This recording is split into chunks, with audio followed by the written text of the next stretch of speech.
Welcome to the Great Detectives of Old Time Radio. From Boise, Idaho, this is your host, Adam Graham. If you have a comment, email it to me, box13@greatdetectives.net. Follow us on Twitter at Radio Detectives and become one of our friends on Facebook. Facebook.com/Radio Detectives. And I do want to wish a Merry Christmas to everyone who is downloading this episode on Christmas Day or during the whole Christmas season. Today we're going to bring you an episode of yours truly, Johnny Dollar. The original air date is June the 9th of 1951, and the title is The George Farmer Matter. From Hollywood, it's time now for Edmund O'Brien as... Johnny Dollar. Mitchell Dollar. Oh, swell. Take some warm milk. You'll be asleep in an hour. I'm sorry to wake you up, but this is important. Okay. How fast can you get to New York? Pretty fast. If you let me get out of bed and slip on some clothes, I might make it in a couple of hours. Well, it's 5:30. You can get to the New York office by the time it opens. Unless I get a 40-mile tailwind, you're going to be an awful liar. What's this all about? A double indemnity. A man named Farmer burned to death. He has a wife. She gets $100,000 unless... She likes fires. Okay. I'll get out of bed.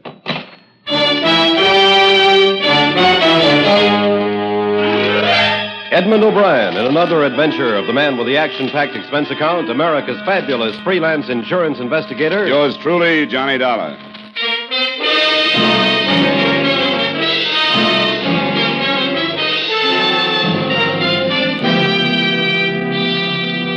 Expense account submitted by Special Investigator Johnny Dollar to Home Office, Great Eastern Life Insurance Company, Hartford, Connecticut.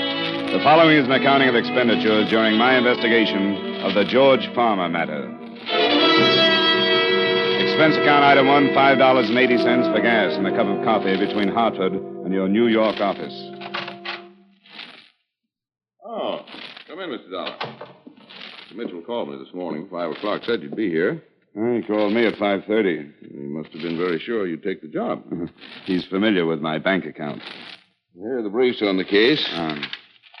Farmer was on his vacation in the Catskills, a place called the Sportsman's Retreat. Uh-huh. This is the correct address on the wife? Yes. Oh, excuse me. Yes? Who? Oh, put him on. Yes, hello, Dr. Evans. Yes.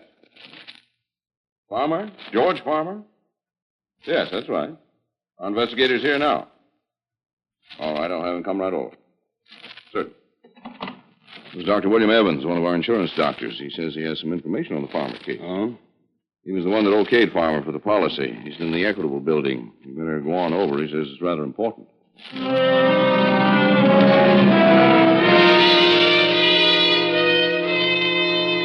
Expense account item 2, $1 for cab fare and tip to the Equitable building. You may ask why I didn't use my car, in which case I may ask if you've ever been absurd enough to wheel your own car through early morning New York traffic. As my cab pulled up at the entrance of the Equitable building, I spotted a large crowd, several police cars, and an ambulance. All right, just keep it back. Okay, you. Where do you think you're going? What happened? Some guy jumped 8 floors. A Dr. Evans? I don't know. What makes you think it was this doctor? I haven't had an easy case in 2 years. What did you bet his name's Evans? Hey, Jake, any identification? Yeah. Some doctor works the building. Name's Evans. Be glad you're not a betting man, Sergeant. Wait just a minute, Joe. Sure. Hey, Jake, come here. Where is it? This guy knew who the guy was who jumped. Yeah? Knew who it was before he ever saw him. Didn't even know the guy had jumped till I told him. And he just up and bet me it was this Dr. Evans. What's your name? Johnny Dollar. I think you better come up and see a lieutenant. I think I better, too. Jake followed me into the building and took me up to the 8th floor where I met Lieutenant William Briggs, a nice guy who worked for homicide and had done me a few favors in the past. Hi, Dollar. Hello, Bill. You know this guy, Lieutenant? Yeah, why? Where'd you find him? He knew the guy who jumped. I made a guess. Evans called my office on an insurance matter. Who pushed him? What makes you think he was pushed? Why call me, then take an 8-floor dive? I don't know. You got any ideas? Anybody see him jump? A couple of people. He came out of the window feet first. They didn't see anybody give him a hand. Well, let me know if you find anybody who might have, huh? I'd appreciate the information. I'd appreciate some, too.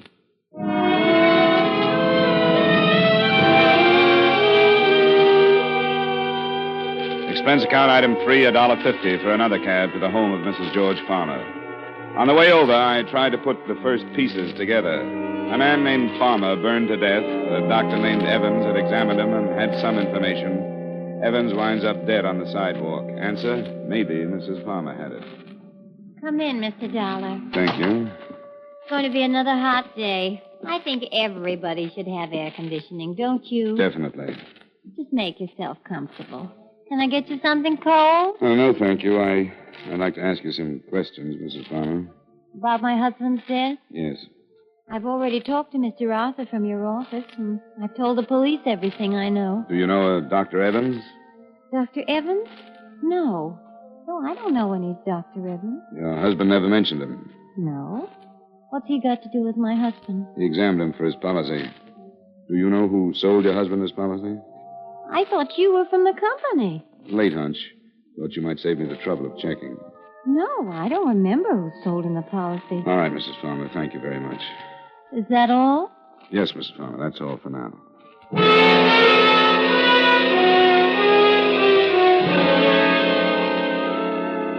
Expense account item 4, $1.15 for another cab back to the offices of Great Eastern Insurance, where I looked up the name of the agent who sold Farmer his policy. He was Martin Ames, and he lived on the east side. Item 5, 10 cents by subway to the east side. Not conscience-stricken, just tired of cabs. Yes, what is it? I'm looking for Martin Ames. Hey, take it easy. What's wrong? I'm Mrs. Ames. I was just on my way to the hospital. Martin's been in an automobile accident.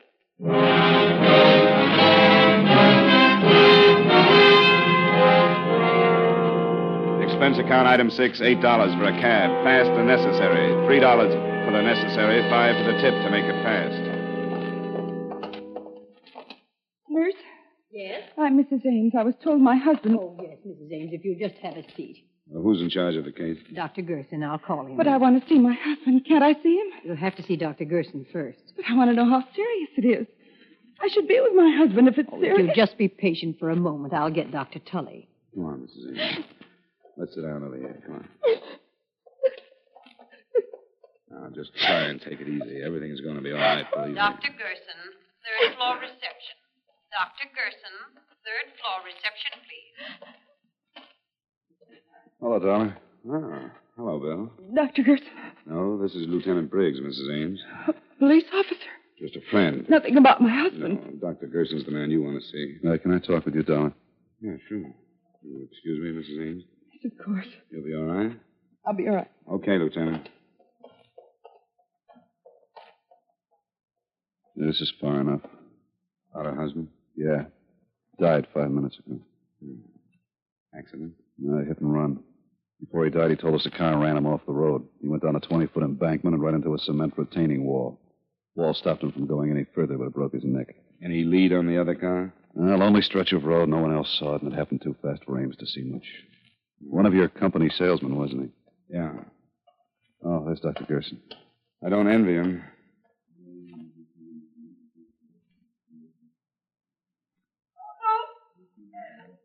Oh, dear God, no. Come on, Briggs. This is turning into a rotten mess.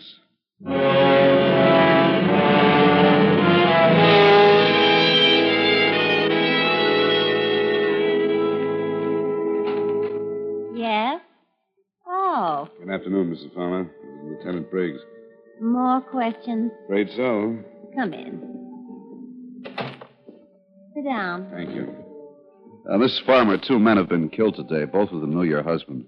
What are you getting at, Lieutenant? I'm not sure. Where were you at the time of your husband's death? Right here. Right in this apartment. Why didn't you go with him to the Catskills? Because I didn't feel like it this year. He's been going to Catskills every year for the past 15 years, and I was getting tired of it. Are you trying to imply that my husband's death was not an accident? We're just trying to find out why 2 men were killed. What have these 2 men got to do with my husband? Who are they? One was the doctor I mentioned this morning. I told you I never heard of him. The other was the insurance man who sold your husband his policy. I don't know anything about him. I never met him. Your husband started the fire by smoking in bed and then falling asleep. I guess so. How would I know? Was he in the habit of doing that? We've done it once or twice over a period of 15 years. Mr. Dollar, it seems to me your company is trying its best to get out of paying the money that's due to me. We're always allowed a certain time for an investigation. A representative from your company went up to the lodge and made an investigation. What more do you want? You were here in town at the time of your husband's death? Yes, and I can prove it. Now, if you have any further questions, I suggest you take them up with my attorney. I'm sick and tired of this whole thing. You've had absolutely no consideration for me. My husband is dead, and you persist in foolish, tiring questions. Now, please leave. I can't stand much more. All right, Mrs. Farmer. Don't bother showing us to the door. I'm entitled to that money, Mr. Dollar. I hope it won't be necessary to take legal action. Oh. Want to take a run up to Sportsman's Retreat, Lieutenant? Why? I'm just interested in knowing how Mrs. Farmer knew one of our investigators had already been up there.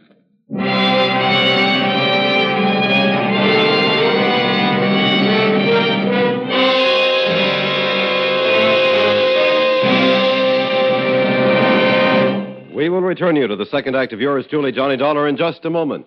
A brilliant orchestra leader and a rising young singing star will be found at CBS, the Star's Address, starting tomorrow. Guy Lombardo and his famous orchestra are taking the place of Jack Benny, and Mario Lanza, the sensational tenor of records and films, will be heard on most of these same stations in place of Edgar Bergen and Charlie McCarthy. Be listening for their programs every Sunday, won't you? Now, with our star Edmund O'Brien, we return you to the second act of yours truly, Johnny Dollar.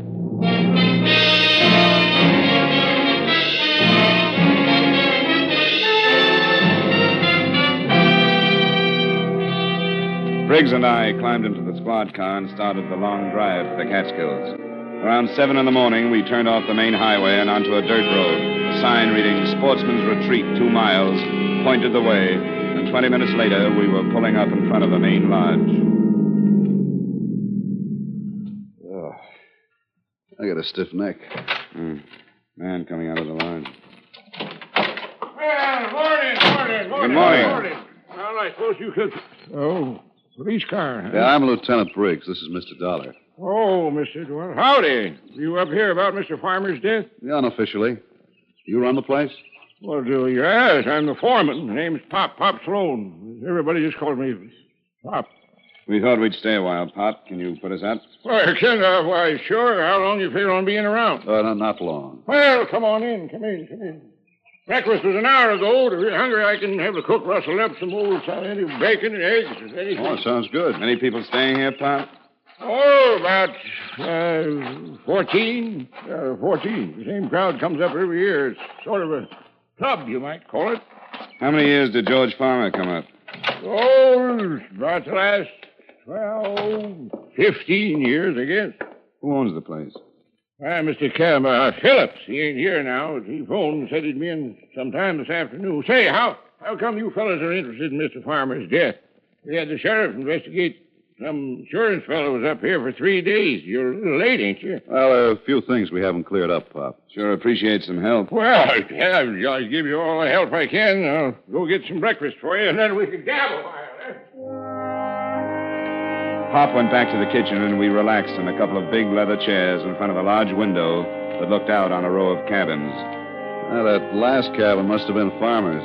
Yeah, nothing much left of it. Beautiful up here, isn't it, Johnny? Look at those trees with the sun shining through them.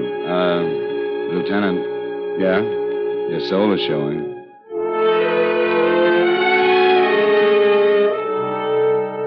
It was beautiful, all right.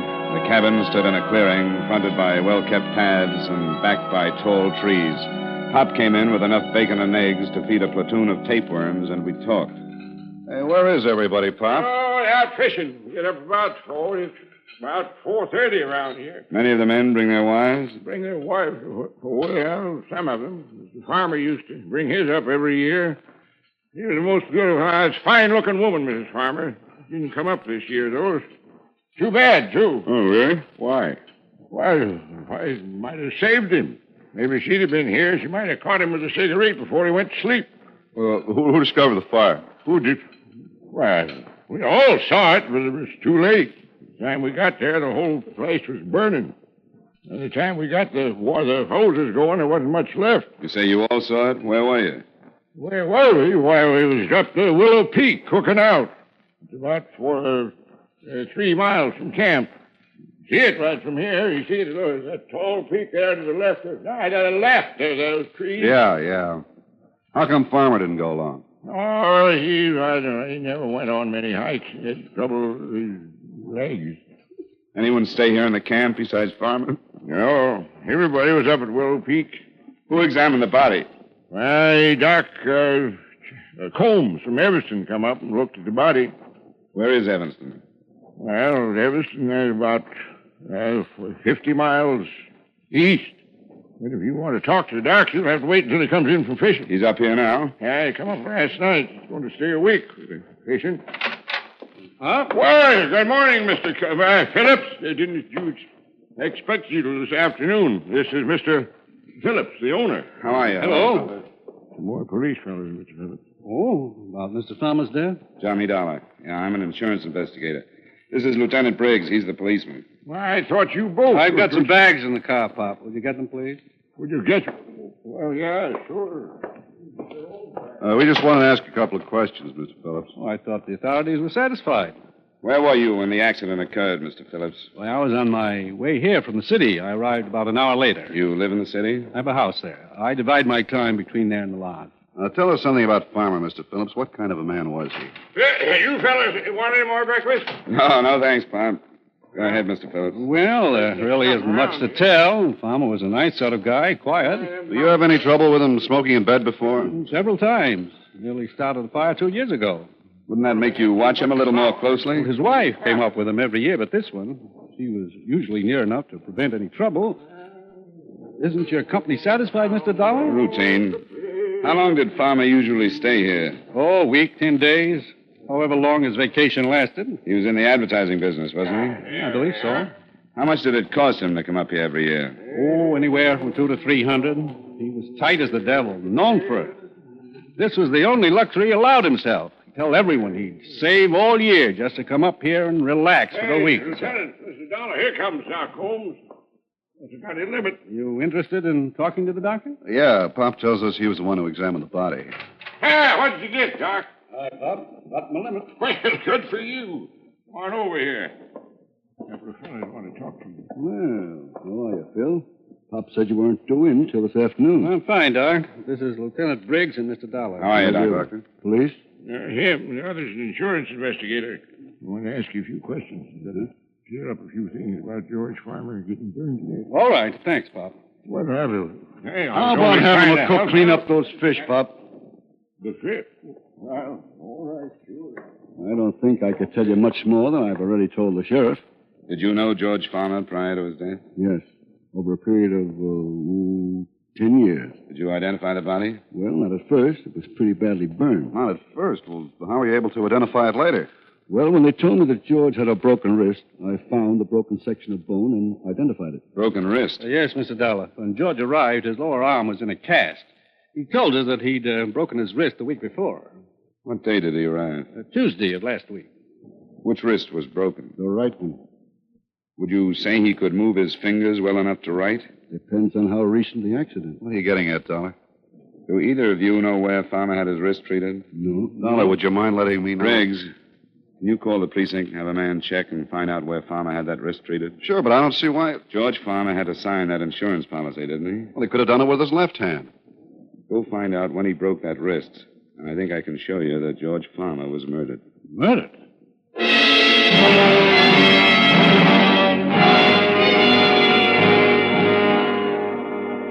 We all waited while Briggs put in a call to his precinct and sent a man out to check on where George Farmer had his wrist treated. Around noon, the call came in. George Farmer broke his wrist on the 26th of last month.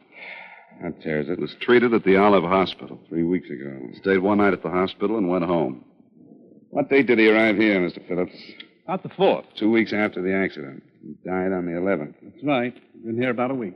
Dollar, would you mind telling me just what you're driving at? The insurance policy went into effect the 22nd of last month. The first claim on George Farmer's policy was the double indemnity clause, not an accident claim for a broken wrist. Come on, Briggs. Let's go back to town. Talk to Mrs. Farmer.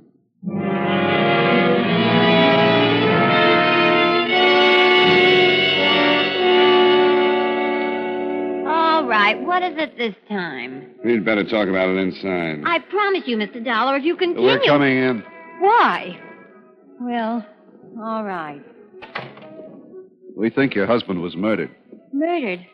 That's ridiculous. We feel that you were an accomplice, Mrs. Farmer. Are you serious? Very. We just had the lab make a check on the insurance policy. The signature and the fingerprints were from the right hand. Of course they were. So your husband didn't have a broken wrist at the time? No, we did that sometime later. Would you swear it's his signature on the policy? Of course it's his signature. I went to the doctor with him. I thought you said you didn't know Dr. Evans. I don't. He was the insurance doctor. Well, I'd never seen him before or since. How could you expect me to remember Your him? husband didn't turn in a claim for his broken wrist? That was his business, wasn't it? Don't you think it's rather strange to take out an accident policy and not turn in a claim on your first accident? I don't know. I didn't bother with my husband's affairs. Is this your husband's driver's license? Yes. Where did you get that? Motor Vehicle Department. The signature on his license is not the same as the one on the insurance policy. What do you mean? He means that the signature on the policy is a very clever forgery. Who forged it, Mrs. Farmer? I don't know what you're talking about. Who went to that doctor's office representing your husband? No one. Why in the world would anyone do that? Why would someone represent my husband? For a $100,000 insurance claim. That's awful.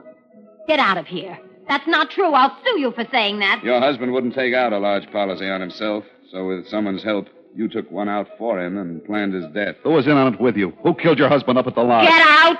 Get out! It had to be someone at the lodge who knew what cabin he was in. No! The insurance salesman and the doctor were both killed because they could identify the man who took out the policy as not being your husband. No!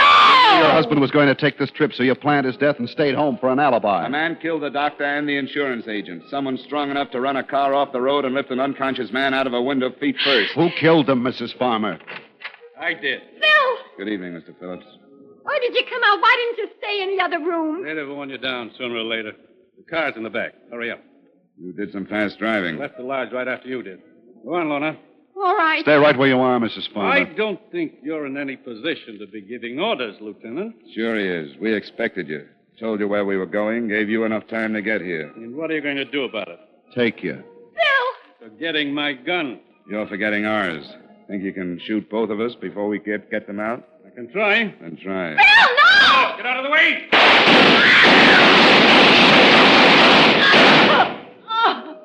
Dollar? Okay. Just a little scared. Girl's hit. Phillips is pretty dead. Mrs. Farmer? Yes. I'll get an ambulance. You want to tell me about it? Oh, all right. Don't make any difference now. Phillips killed your husband and the other two men? Yeah. We fell in love 3 summers ago. But he planned it. The whole thing was his idea. Sure, I know. The state is pretty narrow-minded about those things, honey. A guy like that gets ideas and gets dead for it. If you like his ideas, you just have to get into some kind of trouble along the way.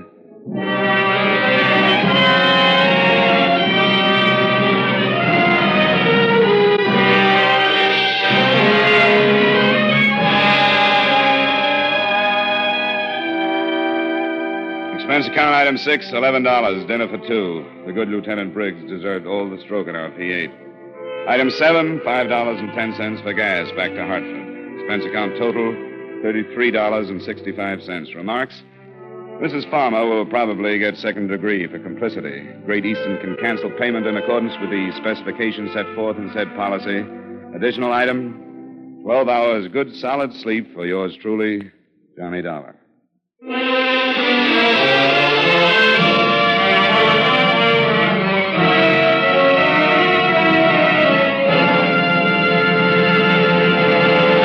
Yours truly, Johnny Dollar, stars Edmund O'Brien in the title role and was written by Blake Edwards with music by Wilbur Hatch.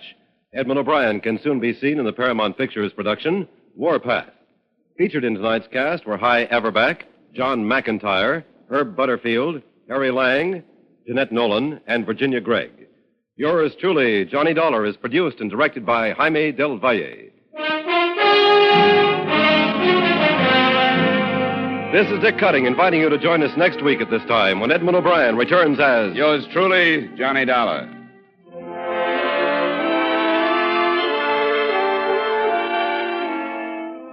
It's the case of the uninvited guest that'll bring you true police adventures on Gangbusters this evening. Your narrator will be San Francisco's police chief. Gangbusters is heard every Saturday on most of these same CBS stations. Stay tuned now for 5 minutes of the latest news, which follows immediately over most of these same CBS stations.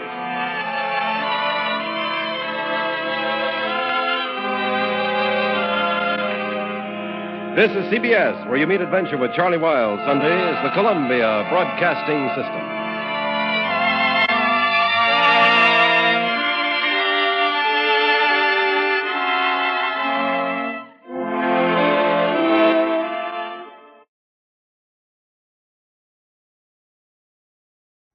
Welcome back. A pretty engaging case, and for some reason I actually remember where I was and what I was doing when I heard it the first time. I was playing basketball at courts near where I used to work. As for the episode itself, the ending shows you that, once again, you just do not want to mess around with O'Brien's take on yours truly, Johnny Dollar.